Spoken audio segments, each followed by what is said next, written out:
They have to take this highly enriched uranium, get it from 20% up, then they have to be able to have something to put it in.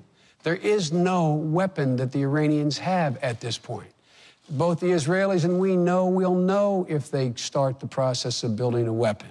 So all this bluster I keep hearing, all this loose talk, what are they talking about? Are you talking about to be more credible? What more can the president do? Stand before the United Nations, tell the whole world, directly communicate to the Ayatollah, we will not let them acquire a nuclear weapon, period, unless he's talking about going to war. Martha, let's look at this from the view of the Ayatollahs. What do they see? They see this administration trying to water down sanctions in Congress for over 2 years. They're moving faster toward a nuclear weapon. They're spinning the centrifuges faster. They see us saying when we come into the administration, when they're sworn in, we need more space with our ally Israel. They see President Obama in New York City the same day Bibi Netanyahu is, and he's, instead of meeting with him, goes on a daily talk show. They see when we say that these options are on the table, the Secretary of Defense walked them back. They are not changing their mind. That's what we have to do, is change their mind so they stop pursuing nuclear weapons, and they're going faster. How do you do it so quickly? Look, you both saw Benjamin Netanyahu hold up that picture of a bomb with a red line and talking about the red line being in spring. So can you solve this? If the Romney-Ryan ticket is elected, can you solve this in 2 months before spring and avoid nuclear? We can debate the timeline. We can debate the timeline, whether it's that short a time or longer. I agree that it's probably longer. Number two, it's all about credibility. You don't agree with that bomb and what the Israelis might do. Look, we both, Vice President I don't want to go into classified stuff, but we both agree that to do this peacefully, you got to get them to change their minds. They're not changing their minds. And look at what this administration does. Let me tell you what the Ayatollah sees. The Ayatollah sees his economy being crippled. The Ayatollah sees that there are 50% fewer exports of oil. He sees the currency going into the tank. He sees the economy going into free fall. And he sees the world for the first time totally united in opposition to him getting a nuclear weapon. Now, with regard to Bibi, who's been my friend for 39 years, the president has met with Bibi a dozen times. He's spoken to Bibi Netanyahu as much as he's spoken to anybody. The idea that we're not... I was in just before he went to the UN, I was in a conference call with the president, with him talking to Bibi for well over an hour in stark relief and detail about what was going on. This is a bunch of stuff. Look, here's the deal. What does that mean, a bunch of stuff? Well, it means it's simply inaccurate. It's Irish. It's Irish. It is. We Irish call it malarkey. Thanks for the translation. No, we Irish call it malarkey. But last thing, the Secretary of Defense has made it absolutely clear. He didn't walk anything back. We will not allow the Iranians to get a nuclear weapon. What Bibi held up there was when they get to the point where they can enrich uranium enough to put into a weapon. They don't have a weapon to put it into. Let's all calm down a little bit here. Iran is more isolated today than when we took office. It was on the ascendancy when we took office. It is totally isolated. I don't know what world these guys are in. Thank heavens we have these sanctions in place. It's in spite of their opposition. Oh, God. They've given 20 waivers to this sanction. And all I have to point to are the results. They're 4 years closer toward a nuclear weapon. I think that case speaks for itself. Can you tell the American people, by the way, what's worse, another war in the Middle East? To a nuclear weapon. They're closer to being able to get enough fissile material to put in a weapon if they had a weapon. You're acting a little bit like they don't want one, though. Oh, I didn't say, no, I'm not saying that. Let's facts matter, Martha. You're a foreign policy expert. Facts matter. All this loose talk about them, all they have to do is get to enrich uranium in a certain amount and they have a weapon. Not true. Not true. They are more, and if we ever have to take action, unlike when we took office, we will have the world behind us, and that matters. That matters. What about Bob Gates' statement? Let me read that again. Could prove catastrophic, haunting us for generations. He is right. It could prove catastrophic if we didn't do it with precision. And what it does is it undermines our credibility by backing up the point when we make it that all options are on the table. That's the point. The Ayatollahs see these kinds of statements and they think, I'm going to get a nuclear weapon. When we see the kind of equivocation that took place because this administration wanted a precondition policy, so when the Green Revolution started up, they were silent for 9 days. When they see us putting they see us putting daylight between ourselves and our allies in Israel, that gives them encouragement. When they see Russia watering down any further sanctions, the only reason we got a UN sanction is because Russia watered it down and prevented these central bank sanctions in the first place. So when they see this kind of activity, they are encouraged to continue, and that's the problem. Let me tell you what Russia let me ask you what's worse. War in the Middle East, another war in the Middle East, I'll tell you or a what's nuclear-armed Iran? I'll tell you what's worse. A nuclear-armed Iran, which triggers a nuclear arms race in the Middle East. This is the world's largest sponsor of terrorism. They've dedicated themselves to wiping an entire country off the map. They call us the Great Satan. And if they get nuclear weapons, other people in the neighborhood will pursue their nuclear weapons as well. Vice President We can't live with that. War should always be the absolute last resort. That's why these crippling sanctions with Bibi Netanyahu says we should continue, which, if I'm not mistaken, Governor Romney says we should continue. If I may be mistaken, he changed his mind so often, I could be wrong. But the fact of the matter is, he says they're working. And the fact is that they are being crippled by them. And we've made it clear, big nations can't bluff. This president doesn't bluff. Gentlemen, I want to bring the conversation to a different kind of national security issue, the state of our economy. The #1 issue here at home is jobs. The percentage of unemployed just fell below 8% for the first time in 43 months.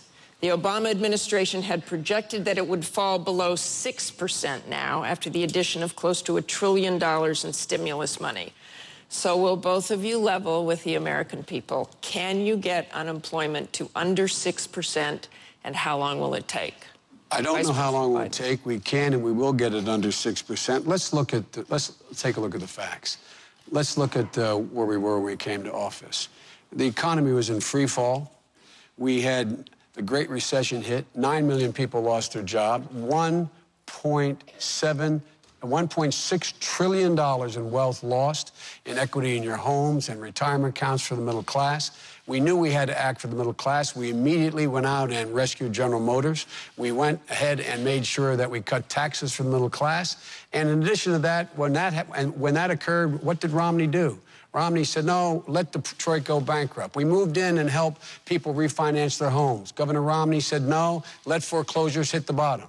But it shouldn't be surprising for a guy who says 47% of the American people are unwilling to take responsibility for their own lives. My friend recently in a speech in Washington said 30% of the American people are takers.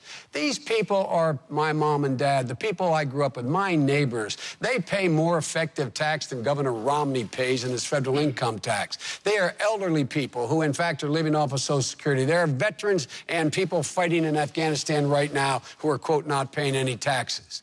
I've had it up to here with this notion that 47%, it's about time they take some responsibility here. And instead of signing pledges to Grover Norquist not to ask the wealthiest among us to contribute to bring back the middle class, they should be signing a pledge saying to the middle class, we're going to level the playing field. We're going to give you a fair shot again. We are going to not repeat the mistakes we made in the past by having a different set of rules for Wall Street and Main Street, making sure that we continue to hemorrhage these tax cuts for the super wealthy. They're pushing the continuation of a tax cut that will give an additional $500 billion in tax cuts to 120,000 families. And they're holding hostage the middle-class tax cut because they say we won't continue the middle-class tax cut unless you give the tax cut for the super wealthy. It's about time they take some responsibility.